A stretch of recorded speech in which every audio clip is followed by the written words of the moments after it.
So today, well, I'll wait one more minute. Why not?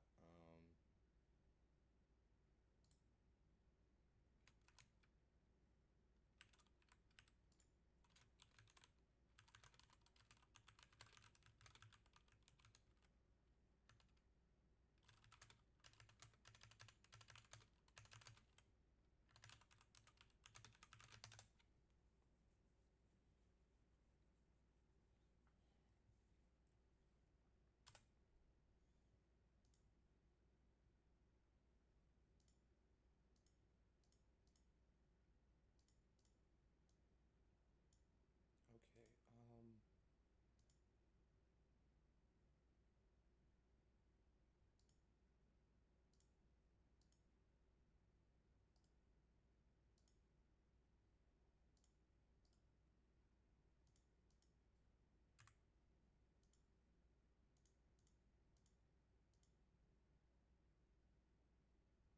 Hmm. Okay. So yeah, we're gonna start recording now. I already started a minute ago. Anyway, so today's Bible study is going to be talking about relationships, right?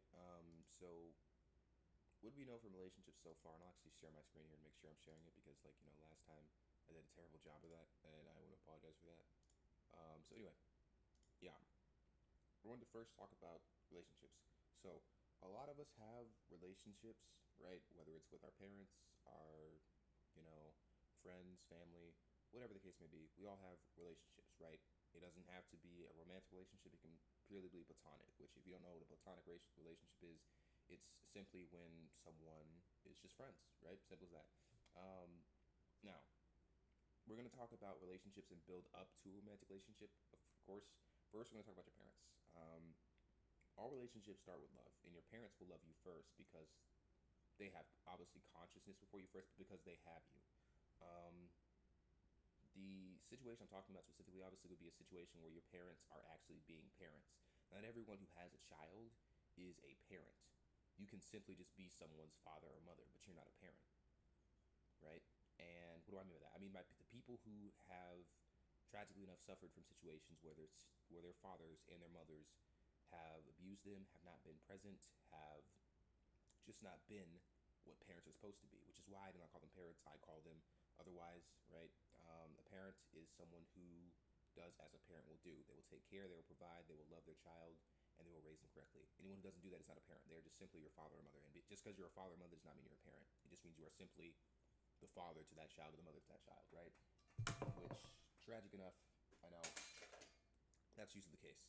Anyway, moving on, we will now talk about relationship with your friends, right? Friends. Simple as that. It's platonic friendship, right? So, for example, this can be a boy or a girl. Is it often going to be that way? No, because boys tend to get along with boys and girls tend to somewhat get along with girls. That's a joke. Girls get along with girls. I'm just joking. But anyway, you will tend to get along with people of the same sex as you, right? And when I say get along, I mean get along, not in a sexual way. I mean legitimately, you would just get along. That's just how it works. So, moving on from there, we move on to the final relationship stance, which would be romantic stance, right? This is obviously a relationship with a different sex than you. So if you're a male, a female. If you're a female, a male, right?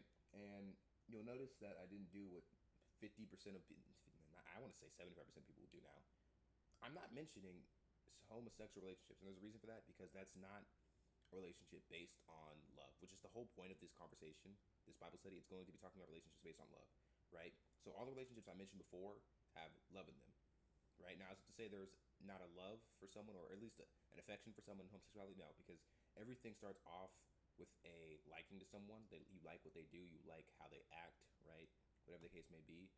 But at the end of the day, it's all comes down to if you love them or not. And we know what love is because First Corinthians, and I'll actually go there too before we continue this. Um, it's going to be in First Corinthians chapter 13, verses 4 through 8. Yes, right here.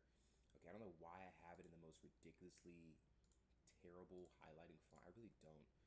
That's really tragic, honestly. Anyway, so 4 through 8. Love is patient, love is kind, love does not envy or boast, it is not arrogant or rude. It does not insist on its own way, it is not irritable, it is not resentful, it does not rejoice at wrongdoing, but rejoices with the truth. Love bears all things, hopes all things, and believes all things. It also endures all things. Love never ends. As for prophecies, they will pass. As for tongues, they will cease. As for knowledge, it will pass away, right? So we've read this before, but we're going to go back to Ephesians, and we're specifically going to go to chapter 4. So one of the things we understand in relationships, right, is that there is love. What does love look like in a relationship? Any relationship, too, not just a platonic relationship, not just a family relationship, not just even a romantic relationship. Love is in all relationships. So what does that look like? Something that you'll notice is that people will show they care about you, right? So for example, something I do in a lot of my relationships with friends is that I listen to them regardless of what they're talking about. I have one friend, we play a lot of games together. We played games for like the past 4 years together. Love the guy, he's awesome. We've had our ups and downs, right? Like there are times where he'll get mad at me because I just don't agree with what he says. Now, what do I do because I love him? I don't sit there and scold him for like, right? We've never had a situation where I've been mad at him. It's always been him being mad at me. Now, is that a bad thing? It could be bad that he's the one who always gets mad at me, especially when I never get mad at him. But at the same time, I'm not just gonna dump him because we had one fight, right? We've had multiple fights. The first time, as a matter of fact, the first week of us being friends, we had a fight, and it's because I pushed boundaries way too far. I was making jokes that he wasn't comfortable with me making, right? And was it jokes of me like being absolutely like terrible? No, it was just jokes like quick, snarky things being said, and he didn't feel comfortable. He didn't feel like it was a joke. He felt like what'd you call it? He felt like it was being targeted, right? He felt like he was being the only one. He was the only one being made jokes about, right? He felt targeted. That's the best way to put it, because I made jokes only about him, at least in his perception. I made jokes about everyone else, but for him, it felt like I was making jokes only towards him. So we had a discussion about it and we moved on, right? We've had other discussions about other things and we've moved on. And I think that's an example of a healthy relationship, right? Anyone who tries to sell the idea that your best friend is never going to have a fight with you, you're never going to have a fight with any friend, that's a lie. And part of love is being patient, as we just read. It's being kind and it's being forgiving, right? I believe that regardless of whatever me and my friend, let's call him Spartan, get into, it's going to move over in the next week. Like, I can't even remember the last thing we fought about. I can't. And that wasn't that long ago. That was like a month ago. No, maybe two. I don't even know. See, there you go. Can't remember it. Anyway, the other reason why I remember the first time is because it was significant. Because that's where I could tell that this was something that could potentially last for a long time, and not because I wait and look for trouble in relationships with friends or family or loved ones. No, it's because I was like, hey, if we can get past this, and it's not just something where this constantly happens, then I can tell this is going to be a long lasting friendship. And it has been. It's been 4 years now, which is honestly insane to think about. But anyway, we talked about that. Something else you'll see in friendships, obviously, is tolerance. You'll tolerate things that your friends will do that no one else will tolerate. You'll tolerate stuff they say, right? Which is exactly what Spartan does and I do for him.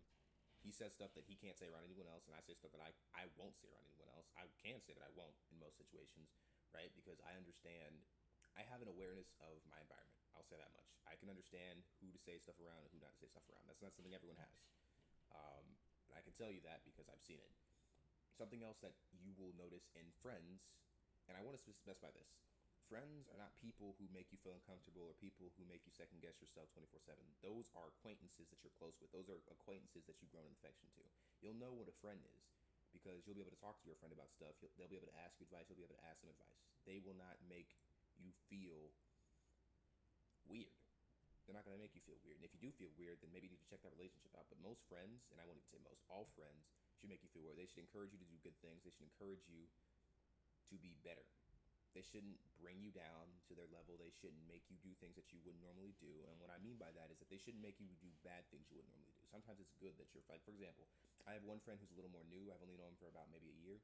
I eventually made him go to the gym. He never did that before. He never did that once in his life before. He never did a single sport in his life. Okay, sorry. He did bull riding before, but he never did a sport besides bull riding. And that was when he was super young, and that ended up hurting his knees to where he can't squat as well. But anyway, I got him introduced to the gym, right? Did I force him to go? No, I just said, yo, you should go to the gym. You want to be big? Go to the gym, right? And we start going to the gym every once in a while. Stuff like that, right? So, there was one verse in here I'm looking for. I'm trying to find it while I'm yapping. It's going to be Ephesians chapter 4, verse 2 through 3. So, yeah, here it is.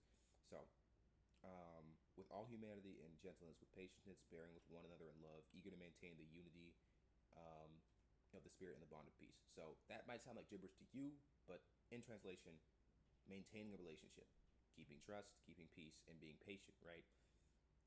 Things only grow when you're gentle and patient with them. A flower is not going to grow if you repeatedly slap it back and forth and you spit on it and you spray water on it and you let dogs pee on it. That's not how a flower grows. Flowers grow when they care of. You're patient with them, right? You attend to them constantly, and that sounds like, I know the attend constantly part sounds like something you would do maybe for, in a a romantic relationship, for those of you who are thinking of that right now. But that's something you should be doing in everything. You should attend to every relationship you have with everybody, right? Something I'm trying to do more constantly is call my sister, because she doesn't often spend time with me anymore, because she lives hundreds of miles away from us, right? Last time we drove to her, it took us 24 hours to drive there. So she lives hundreds of miles away. Something I try to do is maintain contact with her. And that's not because I think if I don't maintain contact with her, that bond's going to be destroyed, because that's my sister. It's never going to be destroyed. But it helps. It helps when you show the other person you care, and that you don't just care when they're around, right? So moving on to parents. We started off with friends. We're going to move on to parents. So I know it's difficult to love your parents sometimes, because they do things that you really don't agree with. But you have to understand that your parents really do love you more than you know. Like, it takes growing up to understand all the stuff that your parents do for you that you don't see. It really does. Like, your parents take care of bills, medical bills. They take care of where you sleep at night, right? They make sure that there's food to be eaten. If there's not food, they'll ask you. And if they forget and you call them, they'll get you food, right? When I say, yet again, when I say parents, I mean parents, not people who try to imitate parents and struggle at it poorly, right? It's not to sit there and say that anyone who like has a mother or father who struggles in the house isn't your parent. No, because that's clearly them trying. I'm talking about people who do a bad job of parenthood, who abuse their children physically, verbally, all that kind of stuff, right? And you know who I'm talking about. I'm not talking about the parents who stay up late at night trying to provide for their children. I'm talking about the parents who could care less, who were literally willing to sell their kid for a pack of cigarettes or weed or whatever the case may be, crack, right, cocaine, whatever. But anyway, your parents love you more than you know, so you should definitely try to maintain that bond. Will that bond ever just be broken? Most likely not, no. But if you push anything, you can break it. Trust me, you can, right? Now, does that mean your parents won't love you again? No, but that means that you can push a relationship to a point where it's going to be impossible to remend it, right? Um, Parents are the closest thing you're going to have on this earth to God's love, and they still don't perfect it, but they're the closest thing you're going to get, because they really will love you unconditionally if they are parents, right? Your parents take care of you so much that you don't even understand it. Like, when's the last time you had to worry about going to sleep at night and having a bed in the morning? And if you have, when's the last time that your parent just didn't have a solution for it, or didn't have some kind of way to fix that, right? Your parents just care about you. Just understand that. And you'll understand that as you get older. You'll understand that as you have kids. And I can't even imagine that. I can't even imagine all the stuff I had to do for my kid. Like, that's, just think about it. Insurance, school, teaching them, making sure they, do their work. Like, that's crazy, right? I can't imagine having to deal with a mini me. But moving on. Finally, relationships with the opposite sex, right? How are those relationships supposed to go, right? Just to recap, parents, respect your parents. Do your best to honor them, because when you honor your parents, you honor God. So do your best to honor your parents. What does that mean when I say honor your parents? I mean, do the stuff they ask you to do. And if they're your parents, they will ask you to do reasonable things, right? Now, of course, your parents aren't going to provoke you if they're good parents either. So don't just trust and believe that God has given you parents that will take care of you. Moving on to relationships with the opposite sex. So if there are women or men in here, I'm assuming this is all just men in here. Um, yeah, I'm just going to assume that. I'm also going to assume I need to take a cough drop or something, because I'm struggling with allergies. Anyway, so moving on. Relationships with women. So a lot of people like to refer to Songs of Solomon whenever they think of, any verse. So for example, this one I highlighted, this is the POV of the woman. I am very dark but lovely. What does that say? I'm sorry. Still have that cough. Anyway, I'm very dark but lovely, O daughters of Jerusalem, like the tents of Kedar. I'm not going to read the whole thing. But anyway, this is just something that people refer to whenever they think of marriage, right? Like, for example, something he says, if you do not know, most beautiful among women, follow in the tracks of the flock and pasture your young goats beside the shepherd's tent. I compare you, my love, to a mare among Pharaoh's chariots, right? This is just them talking, basically writing poems to each other. I'm sure there's more to Songs of Solomon. When I say there's more to it, I mean, you could definitely derive more from it, but at the end of the day, that's a book you can definitely read on when it comes to poems and relationships and all that. But we're going to talk about the main thing, which is how you will approach relationship. And this is advice that's not just like aimed towards males. This is a neutral advice, right? When you get in a relationship with someone who you expect to be your wife soon, you want to actually be smart about who you're choosing, right? I know it's very tempting to go based off of looks and who you're attracted to, but I'm telling you now that will change, like, in the next 10, 20, maybe in the next 5 years. Like, no one looks the same as they did 2, 3 years ago. I'm telling you now. Look at yourself 3 years ago. You don't even look the same. So if you're marrying someone based off of looks, you're gonna be real disappointed the next 3 years, 5 years, 10 years when they start to get comfortable around you. Because when you marry someone, you are telling them that you want to be with them for a while. And guess what? When someone has that security of being married with you, they're gonna let themselves go. Like, I expect at some point in my life I will actually be overweight. Now, I don't hope that happens, but I'm sure it will happen because I'll be comfortable with the person I'm staying with because they make me comfortable. I make them comfortable. So am I gonna be surprised if the person I marry gains like 10 extra pounds, 20 extra pounds? No. Is she gonna be surprised that I do? No. Like, if you look at people who are in healthy relationships, something that you'll see a lot is that they gain weight. This, like I said, is neutral advice for men and women. When you marry someone, they're gonna be comfortable around you. So understand that, right? That's why you don't marry based off of looks. That's obviously a benefactor, right? It's obviously beneficial to marry someone based off of looks. That's why God gave you eyes, but He did not purely give you eyes. He gave you eyes, a brain, and a heart. He gave you multiple things, right? So you're clearly not meant to just marry someone off of how they look. If you were, then we'd see things a lot differently. I'm pretty sure if we were just based to look at people, we wouldn't even have a mouth to speak to them. But anyway, so if you're not supposed to base it on looks, which is what a majority of men do nowadays in society, what am I supposed to base it off of? Base it off of her personality. And I'll actually find the Bible verse. It's There's a Bible verse that specifically tells us that it's way better for you to have a wife. It would be better for you, and I'll actually look it up. Sorry if my keyboard is super. I guess the word would be crispy. My friend suggested I get this, so I got it. It's chill. And I can't remember where in the Bible this is. Yeah, so Proverbs would be Proverbs 27 verses 15 to 16. Proverbs 27 verses 15 through 16. Okay. 16. Proverbs 20. Oh, 27. I specifically went to 26. Okay. Yeah. So Proverbs 27 verses, 15 to 16. Okay.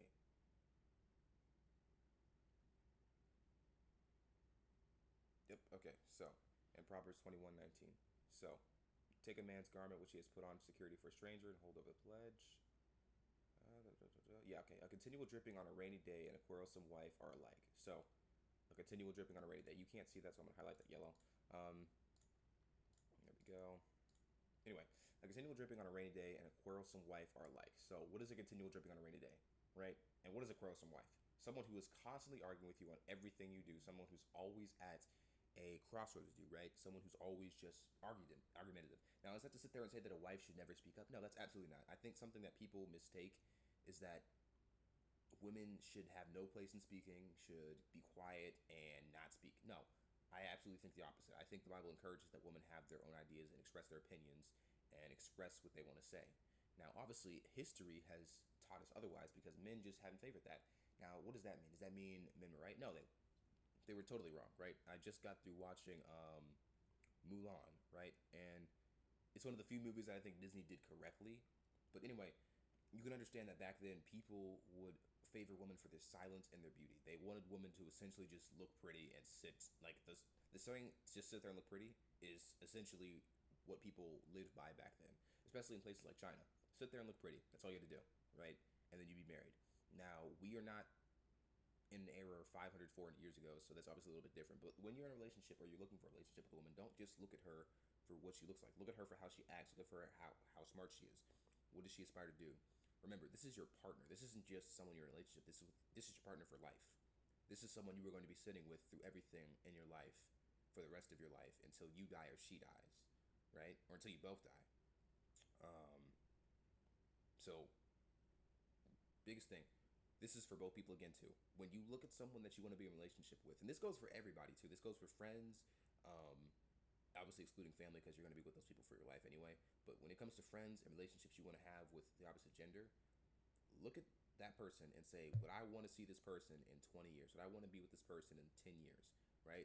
Would I want to be friends with Spartan in 10 years? Would I want Spartan to meet my grandkids and his grandkids meet my grandkids? Would I be fine with my grandkids staying over at Spartan's house? Right, Uncle Spartan? Would I be fine with this woman having my children? Would I be fine with this woman teaching my children, nurturing them? Right? Would I be fine with this man telling my kids how to be a man? Would I be fine with this man protecting my daughter, protecting my family, protecting me? right? Things like that. You need to understand that as much as we're told otherwise, our decisions do have consequences. Our actions have consequences. Now, what is a consequence? A consequence is, before Jacob looks that up, a consequence is simply an outcome of an action you do, right? A consequence is something that we face every day. For example, the consequence of me not eating is that I'm going to be hungry. The consequence of me eating is that I won't be hungry and I'll be full, right? Consequence is not a bad word. People just make it out to be a bad word because every time they do something bad, someone uses the word consequence, when that's simply just the outcome of your actions. But anyway, getting into it, your actions have consequences, right? So, what are some places I suggest that you read in the Bible, like to help you with this? I suggest Proverbs and also Psalms. Those are two good places that talk about how relationships are supposed to be, right? It tells you what a relationship has in it that shows love. Like, for example, you want people who are patient with you. You don't want someone who always is just angry at you because you can't do something right or because you can't do this or that or the third. You want someone who's going to be patient with you, who's going to be kind to you, someone who loves you, someone who cares about you, right? And someone's going to be like, oh, that's gay, right? Like, I know that's the first thought that comes to your mind as a male whenever you think of my friend loves me. But I'm telling you, back then, if you understand how much people treasured love back then, dudes were kissing each other. Not Roman type kissing each other, but dudes would kiss each other on the lips whenever they met each other as a sign of true love and a bond between them. Now, I'm not doing that. I'm absolutely not going to do that, right? I'm not going to. You're not going to see me ever do that. If anyone tries to do that, I'm gonna dodge so fast. But understand that brotherly love for each other and other people who are not your brothers, other dudes, is not weird. That's not abnormal. Now, people make it weird. People make it so that, like, when you're super close to a dude, like your brother, like they're your brother, that's weird because, oh, why are you guys so close together? No, like, you have to understand, this world doesn't know what love is, so when they see it, they think it's weird. When they see you have a bond with someone that's different than everyone else, they think that's weird. They think that's abnormal. My final tips of advice before ending Bible study: when it comes to friends, you should not have 50,000 friends. Will you have 50,000? Yes, you'll have 50,000 acquaintances. You will have 50,000 acquaintances. 100% you will have 50,000 acquaintances. But how many friends will you have out of that 50,000? Probably three, four, five. I'm telling you now, I probably can name on my finger 4 people right now that if I call, I can talk to them about something. 4 people, maybe five, right? And that's after moving. I move constantly in my life. Like, for my entire life, I have moved constantly to different areas, constantly. And when I say areas, I mean different states, different countries. So I've constantly moved places and constantly made hundreds of acquaintances. I would love to say friends, but I'm gonna be honest with you. If I call one of them up right now and said, "Yo, I got some super series I want to talk about," they'd be like, "Okay, cool." They would sit there and listen to me yap because that's what they perceive it as, and then they'd give me some BS advice and then hang up and say, "Bye, bro. Care about you." Da da da. Right? As opposed to the friend who's gonna actually sit there and listen to what I have to say, ask me more questions instead of just hearing my story. Right? A friend will show that they care, and you'll know who a friend. You will know who a friend is. You will. You're not stupid.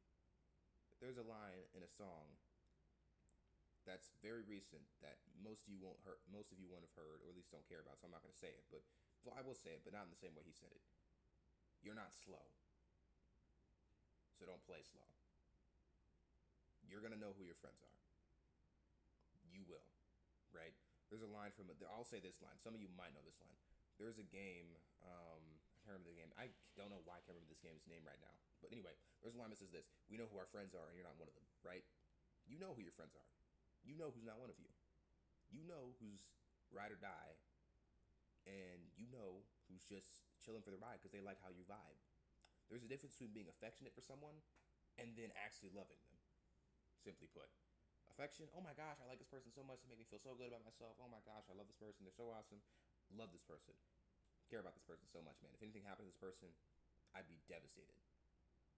As opposed to affectionate, where they made you laugh that one time and they're super chill now. Everyone knows that one guy in school who everybody knows, but nobody knows him. Oh, what's up, Richard? Richard, what's up? Right? I was that guy.